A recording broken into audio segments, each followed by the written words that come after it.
Broken Sword, Shadow of the Templars, Reforged, it hits me right in the nostalgia. Now, as someone who grew up during the golden age of point-and-click adventure games, this genre feels like a bit of a dying art.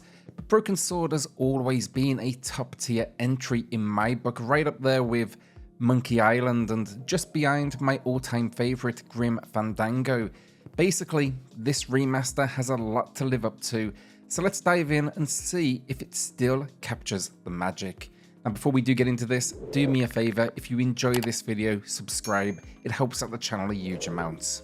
Broken Sword, Shadow of the Templars, also known as Circle of Blood in North America, kicks off with one of the most iconic intros in gaming, so picture this: a quiet Parisian cafe, an unassuming American tourist, and then, out of nowhere, a clown waltzes in, drops a bomb, literally, and changes everything. Instead of just shrugging it off and heading back to his sightseeing, our lead, the American George Stobbart, decides he's now an investigator, plunging himself headfirst into a tangled web of conspiracies, cryptic clues, and a centuries-old secret. Now, as George digs deeper, he meets Nico Collard, a sharp-witted French journalist with her own interest in the case. Together, they embark on what is a globe-trotting adventure that takes them from the streets of Paris to far-flung destinations, piecing together a mystery that is both unpredictable but also layered with surprises.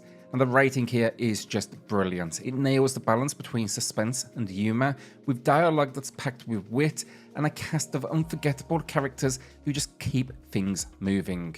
So this Reforged edition is based on the original 1996 release, sticking to the classic storyline rather than the director's cut, which added in more of Nico's backstory. Those additions were interesting, sure, but they did slow the pace a bit as the game opened a day prior to the bombing, and you found yourself just kind of waiting for that iconic George Cafe sequence. So yeah, I think for most fans, this streamlined approach keeps the game's natural flow intact, letting the core story shine just as it did back in the day.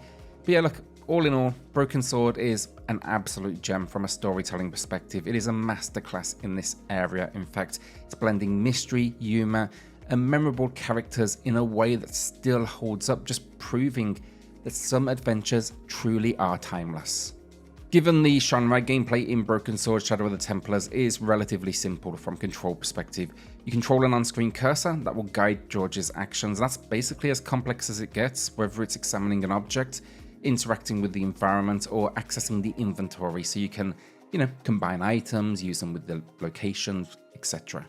The gameplay is really more about the journey and piecing together the story rather than any complex mechanics, and that's really what the adventure genre is, known for.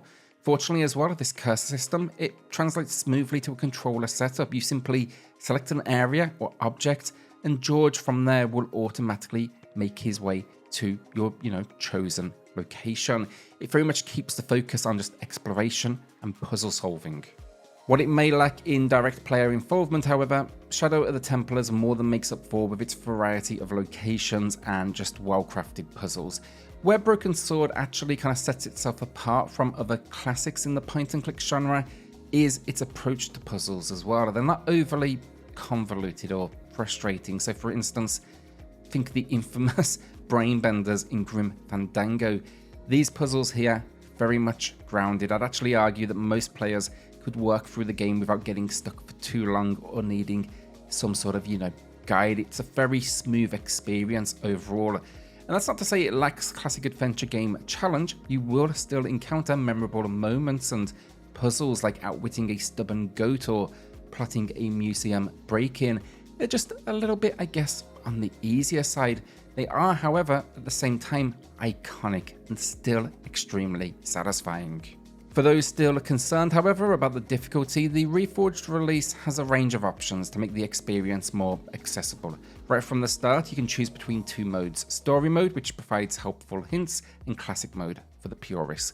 But the customization doesn't stop there. The options menu lets you really tailor your experience even further. You can enable option reduction. This removes conversation topics once an NPC has shared all relevant information. Basically, you're not now clicking through dead ends over and over.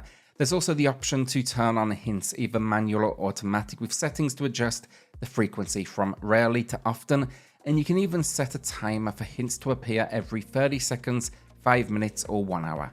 Progress notifications then are another handy addition, confirming when you're on the right path. And yeah, I think these options give players just the right level of assistance if they're new to the genre, or they want, I guess, an easier going experience without missing out on the game's intended charm. Also, I will say here as well, the options don't end there. Several quality of life adjustments add to the experience, such as cursor speed customization and animated indicators for clickable objects. Fast exits allow you to bypass lengthy transitions, and a feature called Walk Assist, it ensures that if you click on an unreachable area, George will walk as close as possible rather than not reacting at all. These touches help keep the gameplay flowing, and I think it makes this classic feel smoother than ever. So overall, from a gameplay perspective, Broken Sword: Shadow of the Templars Reforged stays true to its roots, so don't expect challenging controls. That said, the developers have done a great job transitioning the interface to console, making it easy to explore every location, solve puzzles, and interact with the many objects, places, and characters that fill the game world. The addition of modern options adds a fresh twist, and yeah, I think it makes it a worthwhile experience now for both newcomers and longtime fans alike.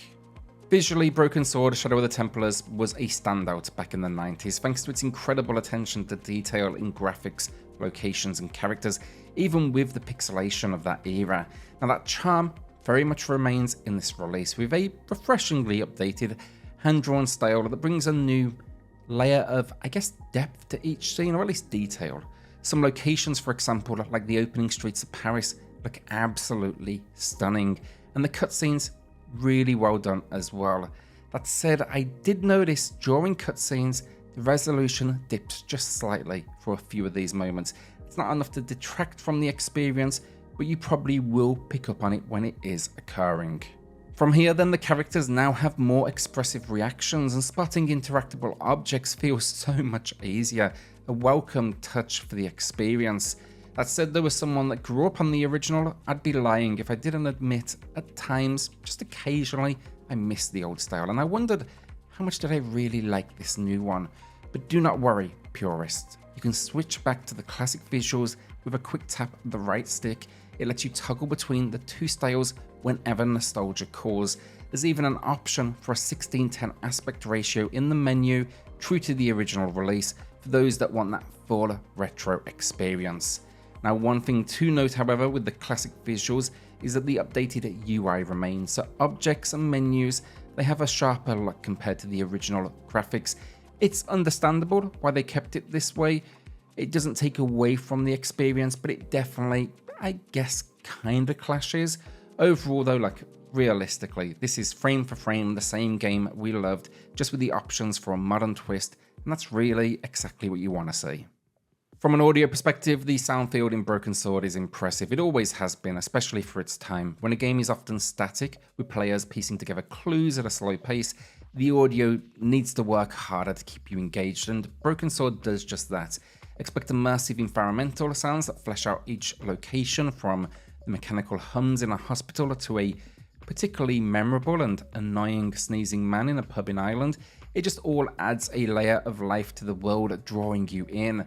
The atmosphere is then backed by an incredible soundtrack and solid voice acting, and while the vocal performances won't be winning any awards by, today's standards, they were top notch for the era, and honestly, the sheer amount of dialogue and the performances, honestly, it's still impressive. Every single line here is voiced, so if you're inclined, you could just turn off subtitles entirely. There is a staggering amount of spoken word here, hours upon hours of it, so it's whether you want to experience the story at the intended delivered pace, or if you maybe want to read through a few of these sentences maybe a little bit quicker. The only minor gripe I have with audio is that every so often a line comes in just a little bit louder than the rest of the mix, and with a slightly lower quality, think a hint of background noise, distortion. Now, I believe these are from extra lines they uncovered while prepping this release, and these are optional in the menu. But honestly, for me, I'd rather have them here than not. It's a small price to pay for added content. So the final verdict, Broken Sword: Shadow of the Templars Reforged is, without a doubt, the best way to experience what is an iconic entry in a classic series. The story, the characters, and the locations, they remain as timeless and captivating as ever, and I've replayed this game countless times over the years. It still grips me every single time. The new additions then and the visual upgrades are, as they should be, entirely optional, respecting the original while basically elevating it into 2024. It's just clear here the developers weren't here to change Broken Sword, just to give it the polish it deserves, and I hope this release brings in a whole new audience. Now, as a release then as well, honestly, I have only the smallest of complaints, the minor audio hiccups and occasional resolution dips in cutscenes. However, my one wish for this remaster would have been a bit more fanfare, a celebration of the game's legacy. I'm thinking of something along the lines of Grim Fandango on the Switch, which included a 2-hour commentary that dives into its development. Imagine having that here, a behind-the-scenes look at Broken Sword's creation, a tribute to its impact on the genre. Now, I know that's not a feature everyone needs, but it's the one element that could have taken this from a brilliant remaster to a true celebration of a genre-defining game. So that said, today, look, this re-release gets an amazing 9 out of 10 from me. If you are a fan of the series or just of point-and-click adventure games in general, you owe it to yourself to play this one. So will you be checking out this release? Let us know in the comments. With that, hit subscribe, join us here for weekly Switch content, and I'll see you all on the next video. Thanks everyone.